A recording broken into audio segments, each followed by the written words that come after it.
Good morning, good afternoon, and good evening, and welcome to another edition of Black Focus. I'm your host, Ron Edwards, coming to you from the corporate studios of MTN.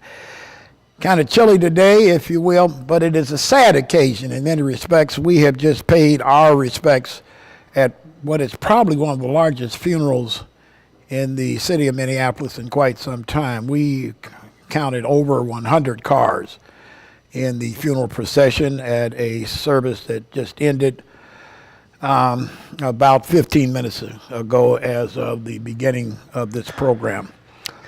Last week was a difficult point in time as it pertains to the conditions facing the African American community, if you will.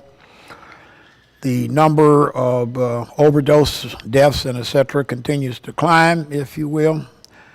A significant inability by law enforcement to get a handle on the situation, though I'm quite sure they will explain it away, if you will.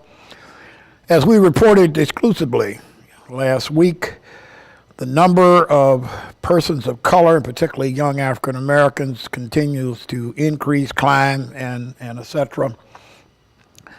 And there does not seem to be a plan, if you will. There does not seem to be a sense of solution and resolution on the part of leadership, and particularly on the part of those that are well funded to allegedly now, deal with the issue of drug addictions, overdose, and etc.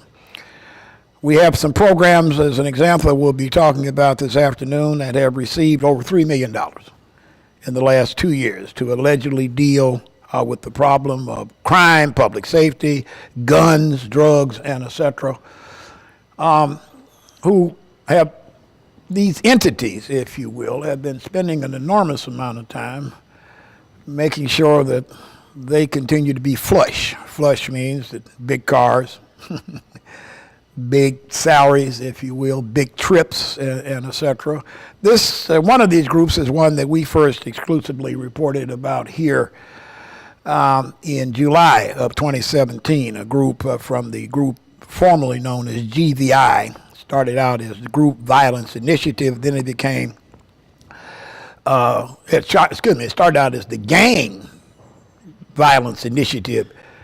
Then they felt that that was too offensive to the funders, if you will, and it became Group Violent Initiative, GVI. It seems most of the group, before they went bankrupt, by the way, they were defunded in January of this year. But there's another group now to take their place. And in fact, on yesterday at the Minneapolis City Council, and I'm not sure the Fourth Estate has done a real good job of reporting, but yesterday there was like a special meeting. There'll also be a special meeting on Wednesday, and there'll be a special meeting on Thursday. The special meeting on Thursday will be the Minneapolis City Council Public Safety Committee, because, hey, here's a surprise. And actually, you heard it first, irrespective of when it shows, though we are taping live our radio broadcast around the world. The Minneapolis Police Department is under the cutting edge, and we are looking at, though the Minneapolis Star-Tribune, the major television stations and etc., only MTN at this point has the courage to indicate what the circumstances and situations are. At least 70 Minneapolis police officers will be furloughed. In other words, they'll be let go. In a department that is already 250 personnel under what should be their deployment numbers. The Minneapolis Police Department should have over 1,250 police officers sworn, as we say, sworn and etc.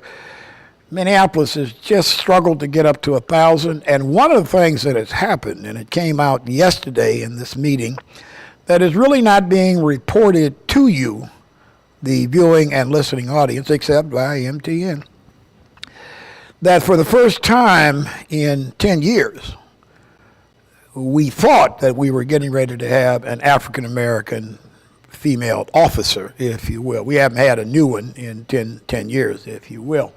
And we only have 3 out of a force of a overall force of a little over 1,000 as we speak. And the African American female contingent is, if I'm not mistaken, is 4, if you will. At one time, back in the 1980s, we had 6. So, it was, so much for progress. What happened yesterday was that it was revealed that these cuts will take place. There is a $1 million cut, 5% of the police department's budget will take place. 70 officers, in which 5 of them will be young African Americans who just joined the department, and 65 quote unquote white officers and others. We are a little surprised at this very hour, though we were certainly listening as we came into studio, that the powerful Minneapolis Police Federation has not said anything, though there seems to be some back and forth going on now and in the last 24 hours. A individual did yesterday at the 1:30 meeting at City Hall tried to talk about the 5% cut in the Minneapolis Police Department budget, but did not have the necessary information. Now, we're going to indicate to you on this live broadcast where you can go to find it, if you will. And maybe the mayor and others can explain why there was not a more advanced notice to the general population, particularly to the taxpayers of the city of Minneapolis, with regards to this decision, the decision to cut 5% of the budget, if you will, and the decision that that cut will mean that 70 police officers will lose their positions. Now, everybody has been scrambling all this morning, part of yesterday, if you will, to try to keep a lid on this. The Star Tribune and some of the television stations, as an example, one of the anchors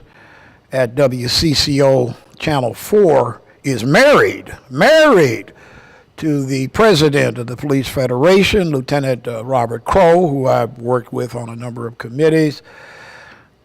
The political decision is that they are trying to give the mayor time to inform the city council in an appropriate manner, though it was the city council and specifically 4 city council members. I mean, their names need to be placed out there. They need to be able to explain to their constituency their reasons for cutting 70 police officers for the Minneapolis Police Department, but yet talking in terms of substituting them with civilian type employees, if you will. That does not work too well in America.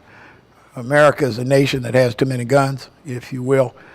And these people, by the way, that they're talking about and who have offered themselves as candidates to take the place of these sworn trained police officers do not have the expertise, knowledge, understanding, and may not even have the courage to be involved in a situation in which you have to put your life on the line, because that's what it is to be a police officer in America, if you will. That's the reason we have the big book that unfortunately we are putting up here more frequently, Police, if you will, how they operate. Now, on a website that is a part of the operation of a woman by the name of Bunny Beeks, Miss Beeks, whose mother was shot and killed in gang crossfire about 2 years ago, was given information by, see, this is not good, information by the mayor's office on what the plan looks like. So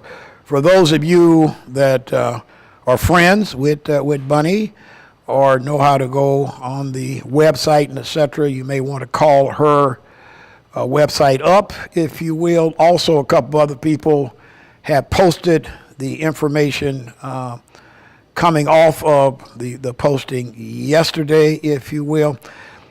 It is interesting reading, but it does not explain how the city of Minneapolis and the current administration in City Hall is going to deal with the Federation. I just don't see, from my long experience of knowing the Federation, having done battle with the Federation, having known Bob Crow, if you will, having sat on some committees with him in 2017 and early and late 2016, I don't see Bob Crow standing still for this. And as we said, his wife is a anchor, one of the anchors at WCCO Channel 4, CBS affiliate, if you will. And so I was a little puzzled why even last night we did not see any pronouncements, any alerting of the general public with regards to this decision. As I said, this is a police department that is already 250 officers under strength. It is definitely a police department that does not have a significant number of African-American female officers at all, if you will. As we said, maybe four.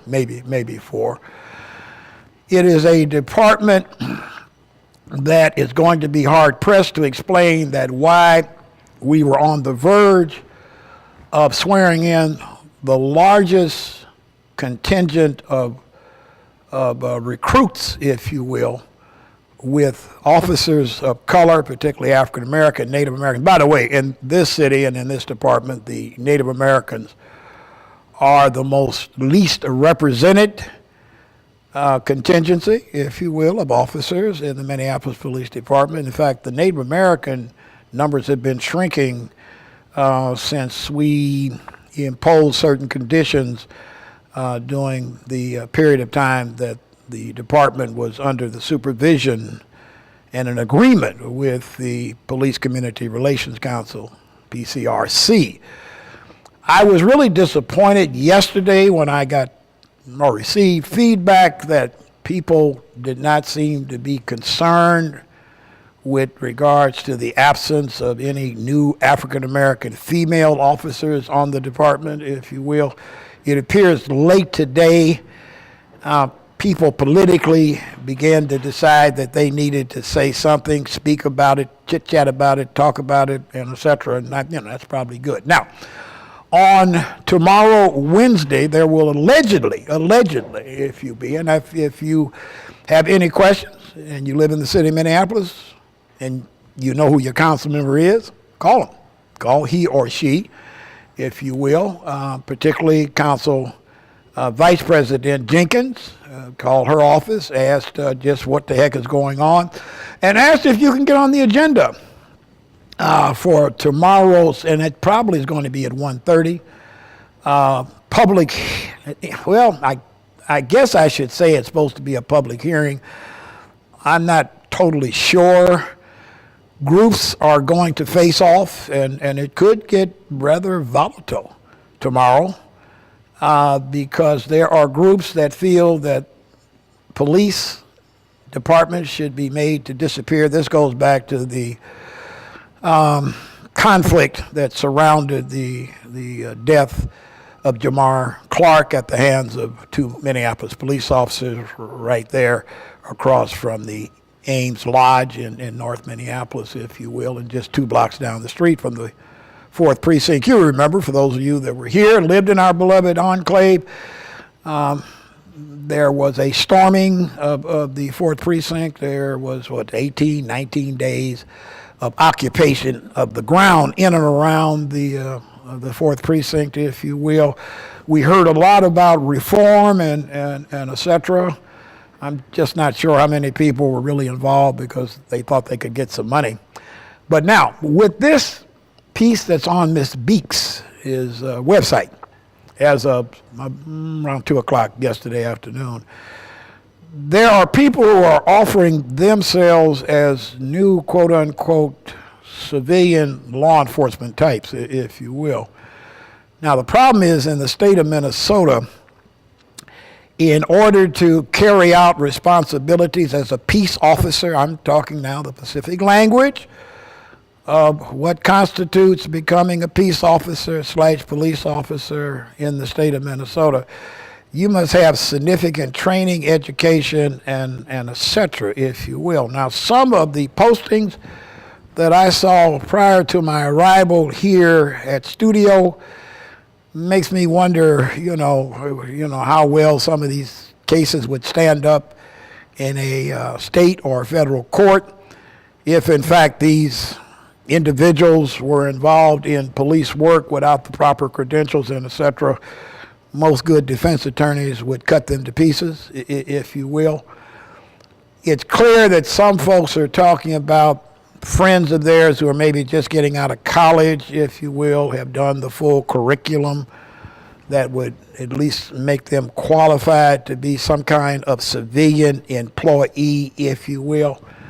But I'm quite sure that these folks do not expect to take the place of 70 trained police officers in all aspects of policing, if you will. I mean, I know people talk about community policing and et cetera, and most people, unfortunately, don't know what that really means, if you will. And so at this hour, they are meeting in City Hall, as we said before, for those of you that are listening in right now via Stripe Radio and et cetera. Hey, pick up your phone. If you live in Minneapolis, you know what ward you live in. Pick up, call your council member, if you will, ask them to explain. And for those of you that are, really interested, if you will, passionate, if you will, ask to be put on the agenda. It'll be interesting to see. Now, the meeting the following day, which will be on Thursday in City Hall, is a regular scheduled meeting of the Public Safety Committee of the Minneapolis City Council, if you will.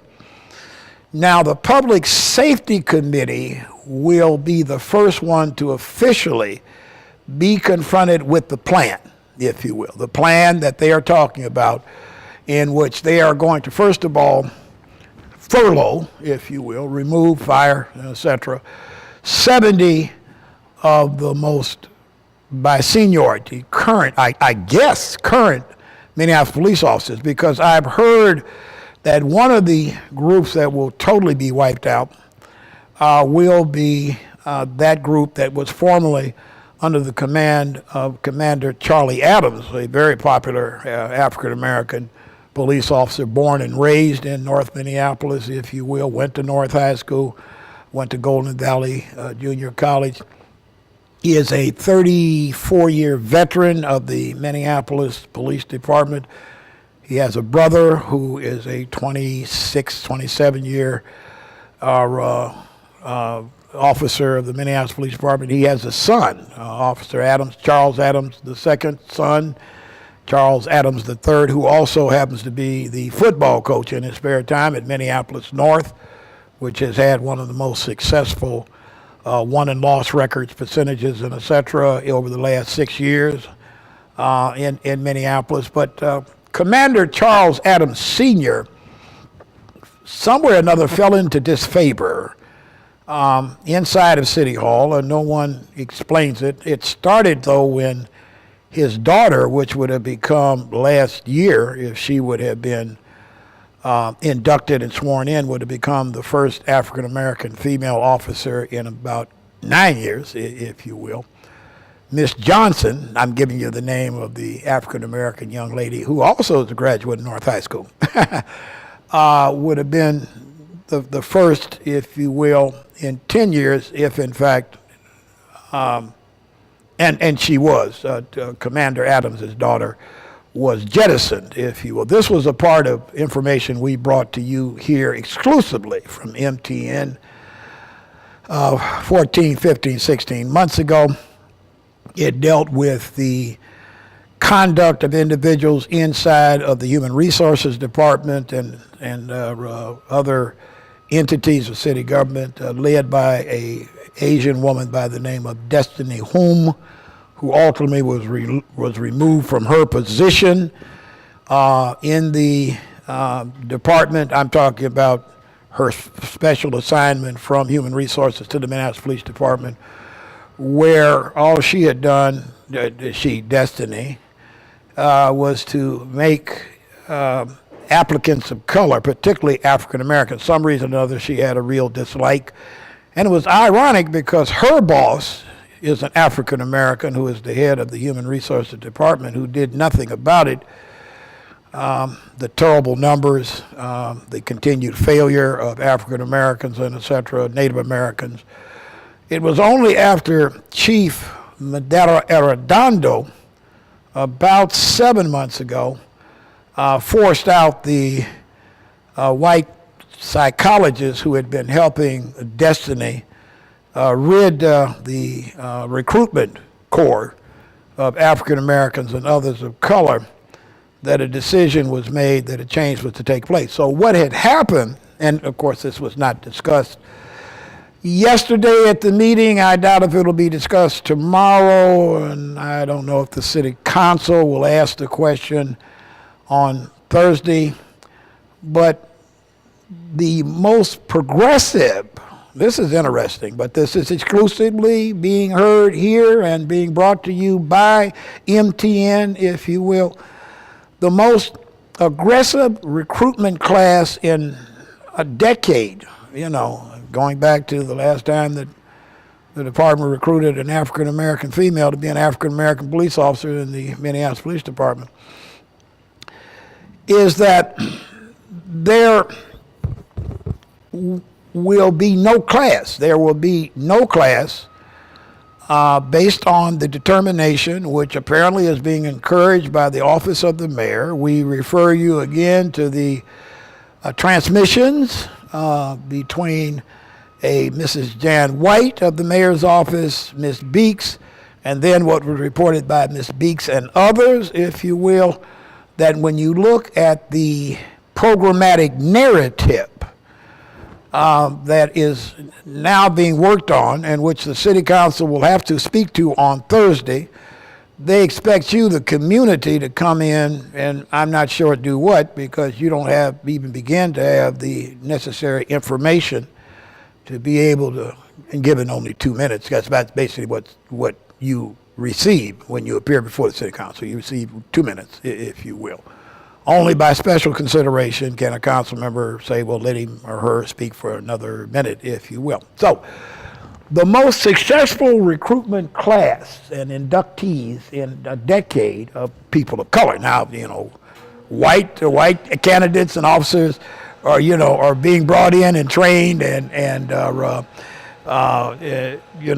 positioned and et cetera, if you will. In fact, the two officers involved in the most recent officer-involved killing of an African American, Mr. Jordan, if you remember, those two officers who really shouldn't have been riding together had just been on the department 11 months. They were a part of a group, basically all white, if you will. So what will happen is that we will probably, given this new plan, this plan that is being kept from many of you in the progressive community, when I say the progressive community, I'm talking about people who are really concerned about meaningful change, integration, if you will, opportunity, inclusion, the ability to be able to sit at the table of opportunity, et cetera.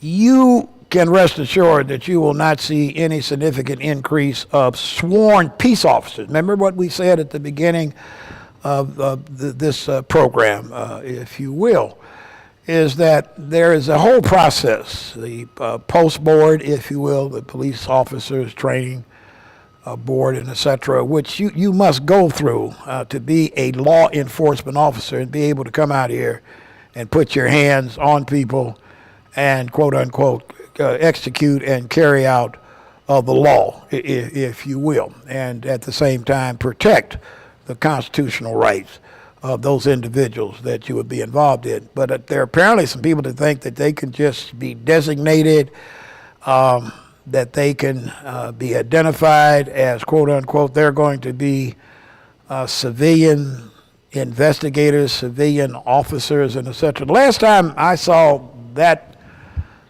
action taken was in the old days of the quote-unquote lynchings and et cetera in the South, where vigilantes and others would come out. And as the lady who's getting ready to be elected senator in the state of Mississippi has said that she can't wait to see some public hangings, if you will. Ooh, wow. I know we're in bad shape in America. I mean, I know that. I'm clear on that. I'm a historian. I've been around long enough. I know how it works. But when I started hearing one of the Select 100, and that's what a senator of the United States Senate is, they select, 100, maintain that, and then the way that she tried to do it. Oh, we haven't forgotten the police here in Minneapolis. But she played it so slick, if you will, where she said, well, if I offended anyone, I mean, because she knows that if elected to the United States Senate and she happens to show up at a public hanging in Mississippi or Minnesota or any place else, all she has to say is the will, think about this, the will of the people, if you will. That's really how bad things have gotten. So back to one of the worst kept secrets here in the city of Minneapolis, and that is that upwards of 70 Minneapolis current police officers will be furloughed, relieved of duty, terminated, and etc. As we said before, we've given the figure at least 3 times.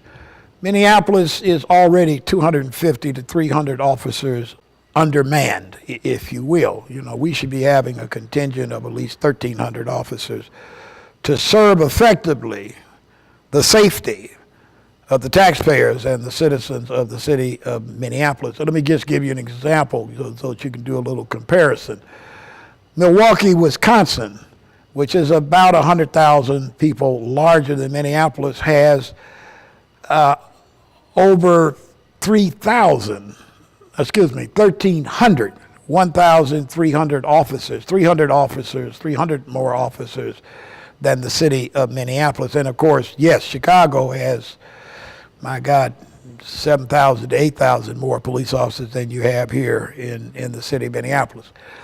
I'm not sure what the explanation will be in the public discussions tomorrow and Thursday at City Hall, that no one paid any attention to the low numbers of African American females that now adorn, if you will, the rank and file of the Minneapolis Police Department, if you will, and the hard chore that's been going on for the last 8 to 9 months to try to bring the numbers up.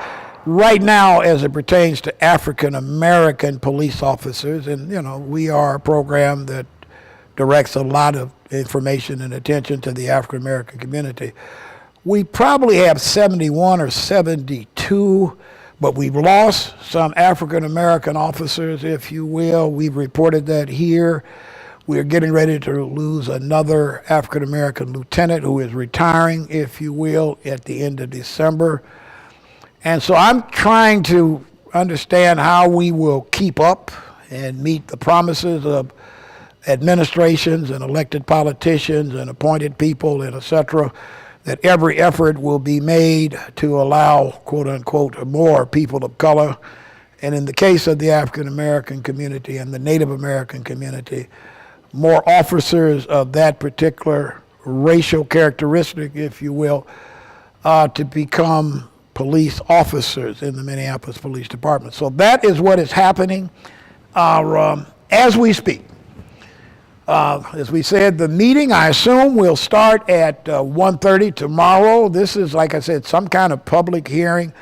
I had someone say to me, and this is an ad hoc meeting. That's interesting. This was a journalist, if you will, from the big white newspaper.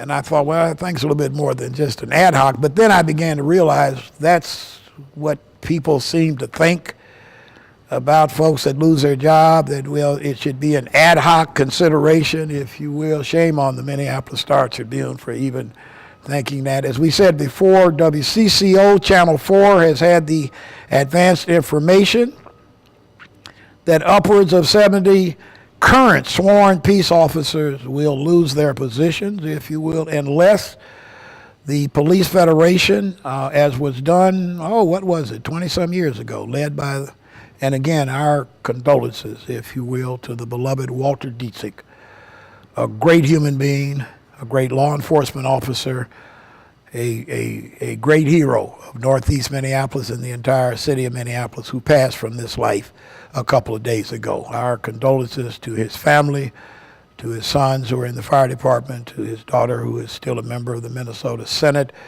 and etc. Walter Dietzig was a great person, a great human being. And he was the friend of the African American community. Yeah, this big Polish guy from northeast Minneapolis, right here where our studios are located, was a staunch defender of fairness and et cetera, if you will. And I'm so saddened by his departure from life. I did not realize that Walter Dietzig was as ill as he was. A great man. Something like this would not have happened if Walter Dietzig was still on the city council, if Walter Dietzig was still a member of the park board, where he went and became elected after he retired from the Minneapolis Police Department, a man who suffered wounds, if you will. I can well remember the gun battle outside of a club in which he was working part-time. Individual opened fire on Officer Dietzig, shooting him at least 6 times. He returned fire and then disarmed the desperado, if you will. He was a tough man. But you know, for those that know the history of their African American community, he and the legendary Raymond Presley, Red as he was called, African American, were 2 of the closest friends going back to their days when they were in high school and played against each other in the so-called Twin City game, which we really don't have anymore. Walter Dietzig from Edison, Raymond Red Presley from Mechanic Arts, if you will. A heck of a Twin Cities game battle, 1948, my friends. I can remember as a little fella, folks talking in terms of these 2 legendary individuals. So I just wanted to put that in. It'd be appropriate based on what we have here on the table, the police, and we're talking about a police officer who was one of the great ones, if you will, who was a man that was kind, considerate, and respectful of all citizens, irrespective of race, creed, color, or national origin. Walter Dietzig, passing from this life a couple of days ago. And so I'm trying to figure out now, as we move into the last half hour, if you will, or of this program, who will champion the importance of having law enforcement protect the citizens of the city of Minneapolis. Because as I said before, you know, whatever little narrative people are trying to come up with to get themselves employed or their relatives employed or et cetera, you can't afford to lose 70 trained, certified law enforcement peace officer personnel, my friends, and expect to be able to keep these streets, excuse me, safe. And the reason I say that, I talk frequently, almost every day, to many of you that live in the many communities of Minneapolis, and particularly in North Minneapolis, where some of you cannot even go to sleep at night listening to the gunfire that is taking place. And one of the reasons we talked about the GVI group, this group that initially started out being named the Gang Violence Initiative, and then became the Group Violence Initiative, they are going to be allegedly incorporated in maintaining order and peace on the streets, if you will. And I'm trying to figure out what GVI did with all that money that caused them to run out of money in January of 2018, if you will. And then they came up with a new name. For those of you that read the Minneapolis Star-Tribune, you saw the article in there. They were talking about the group and talking about their new identification badge, if you will, and the things that they would do. Well, yesterday at City Hall, in this meeting before one of the City Council committees, the name again of Sasha Cotton came up as a person who would be running this particular program. You know, Miss Cotton has had a number of positions of responsibility, if you will. I'm still trying to understand when an appropriate assessment and evaluation of her efforts and her success or failures will be analyzed and some judgment, if you will. And you know, when I saw the procession leaving our African American church there on West Broadway, a caravan of over 100 cars, as a young man was going to be laid to rest. And by the way, our condolences also now to the family, if you will, of the deceased, if you will.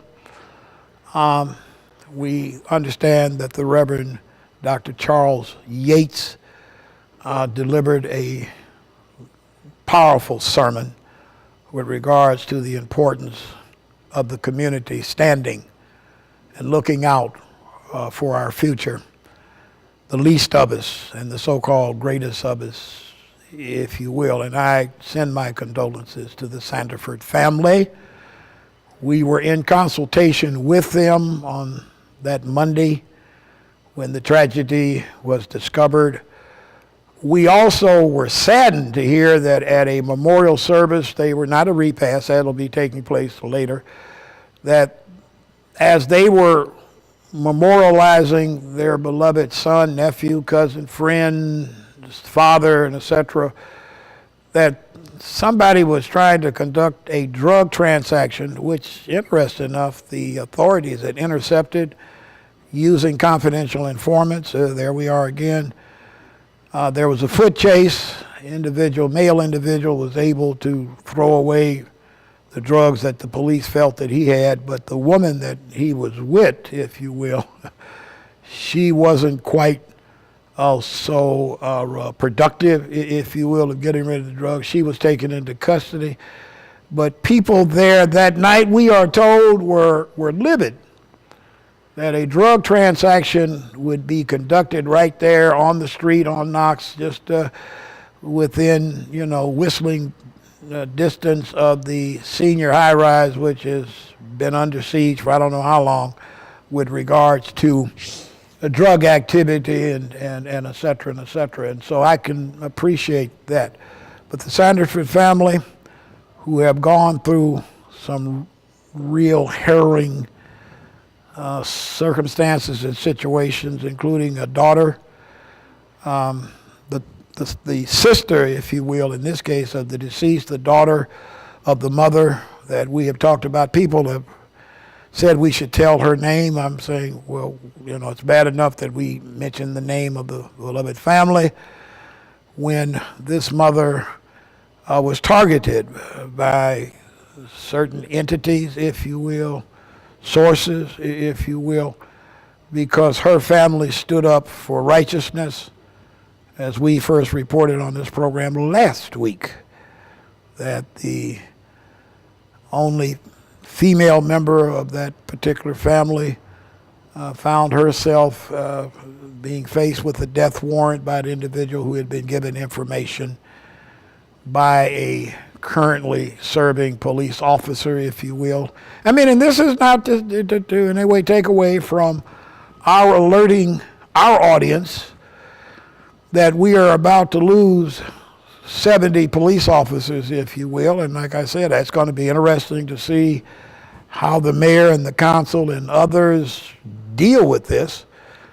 If people are planning on having some kind of confrontation amongst the black community in order to draw attention away in the tradition of Donald Trump, if you will, from other things that are happening, like in the case of Trump, the situation in the Ukraine, and we will try to touch on that in the last 4 or 5 minutes when we get the signal.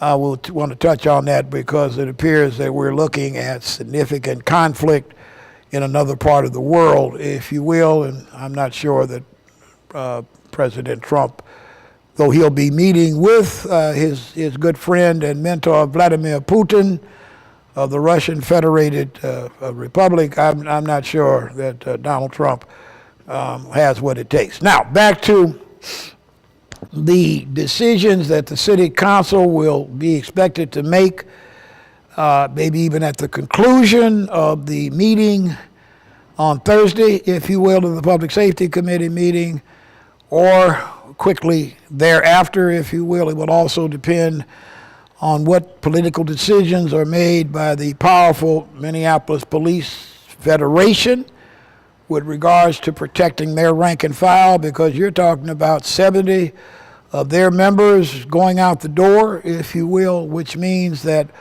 all of that conversation about increasing the number of sworn peace officers on the streets of Minneapolis was just a bunch of rhetoric. And by the way, we said we were going to name some of the council members who put this forward, if you will. Some of them were in the meeting yesterday. I think that they'll have to be a little bit more forthcoming. The council members who have been named and identified, if you will, and this has come forward as an outgrowth of concerns being expressed now by the former longtime and effective president of the Minneapolis City Council, Barb Johnson, who has posted information, and others who are now identifying council members Cunningham, council member Ellison, council member Fletcher, and council member Cam Gordon. Cam, my man Cam. Cam is the magician, if you will, because some are saying, as an example, that as late as yesterday, that the vice president and presidents of the city council did not know that this plan was forthcoming in committee meetings, 3, if you will, though as we said at the top of this program, there was not the kind of intense presentation or questioning about the 5% cut. Now, on this program, and by the way, we keep what is called on demand, so the tapes of all of our programs, we tried to alert many of you who are part of our listening and viewing audience a month ago that we had heard a rather interesting conversation, we eavesdropped, if you will, in which 3 people, 2 females, 1 male, city officials, by the way, had been meeting and talking. I guess that they didn't realize that yours truly was eavesdropping, if you will, and that if I was too dumb, too stupid, too black to know what it was they were talking about. But it was an interesting conversation. I heard the names, if you will. They clearly were not real supporters of Chief Madera Arredondo, but they talked about that's, and this was interesting because we now need to repeat that, which we first reported to you almost a month ago. The statement was made that the 2 women were saying that they had not gotten the person that they wanted, but they had maneuvered and got that person into the number 2 slot, if you will, in the department, and that they expected to be able to start controlling the monies that were coming in for trauma, mental health, and et cetera. And there was this discussion. I'm not going to share with my audience at this point the discussion and the plan that I heard discussed with regards to how the budget would be handled. See, I guess Sunday night when I was informed that there was going to be a 5% hit and et cetera, I wasn't surprised as a journalist, as an activist, if you will, as a historian, because unfortunately for some, I had heard the discussion, if you will. And really what I'm trying to do is to bait the people that I was listening to and listening to that conversation to challenge us here at MTN with regards to what we are saying via radio and via television, if you will. This is a well-calculated plan, and I kind of wonder how people can take the chance of having themselves exposed to the Police Federation, to Bob Crow, if you will. One of the people at one point worked in the office of the mayor until very recently. The other one works for a sub-agency of the city. And the third person, well, I'll ask and wait for somebody to quote-unquote demand that I tell them who the third person was as they talked about how to deal with a new changing of the guard, if you will. And I mean, that included a facility, if you will, that will come under the auspices and control of the white Northside community, if you will, with just a sprinkling of African Americans who, quote unquote, will walk the walk and talk the talk and do nothing to stand up for their community. And so we repeat again, we were not stunned when we heard about the budget. I mean, we heard quite a bit about the budget. We heard about the missing. I'll tell you something we heard, and this is for those that are listening so that folks remember, God dang it, he heard every bit of our conversation. There was a part in the conversation a number of weeks ago in this public facility, if you will. At some point, I'll even tell the name, if you will, and we'll even go back and do a reenactment, and I'll show you where they were sitting and where I was sitting. But one of the things that they talked about was a civilian employee by the name of Glenn Burke. Mr. Burke is supposedly momentarily involved in training the navigators that are being hired and etc. But he doesn't have permanent authority because, get this, and you see, you guys are not supposed to know this, except you're hearing it here at MTN. You're hearing it on this program. The union under the leadership of Bob Crow filed a grievance against the police department and against the gentleman that we named in question about the fact that he has never had experience supervising people and et cetera, if you will.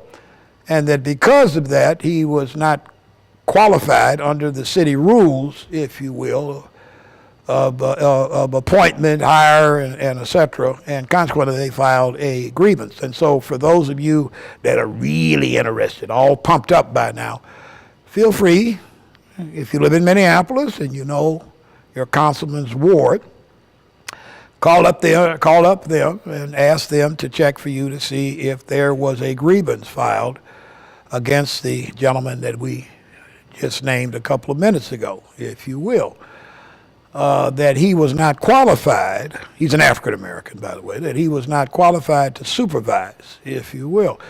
Now, that will then begin to tie back in to the interception, if you will, of conversations about the whole thing of the budget, including a conversation, I tell you, it's always good to be thought of as an ignoramus, if you will, as just a old African American sitting there reading a newspaper who doesn't have a clue what's going on, that it was clear that there were a number of things that were needed to be done. And by the way, also in this conversation, they talked in terms of really how incompetent the African American command within the department, starting with the chief, really. I mean, yeah, you guys didn't think that yours truly heard that.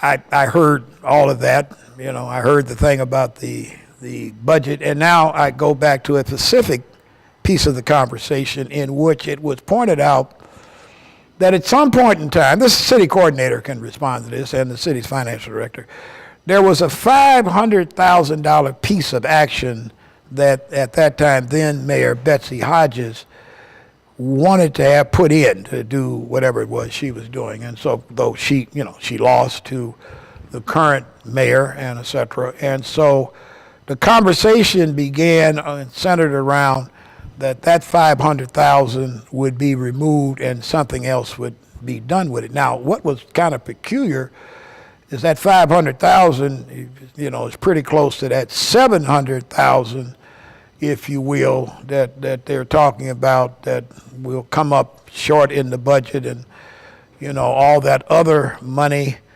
that will lead to the removal, the furlough, the discharge of 70 Minneapolis police officers. I mean, this was the conversation. I mean, it was fascinating for yours truly to sit there and realize that these three very bright people were discussing how government works, if you will. I mean, in fact, I thought for a minute I was in Chicago or somewhere like that, or Tammany Hall, Boss Crump in Memphis, Tennessee, if you will, or no, I was in Minneapolis listening to people put together the narrative of control and corruption, if you will.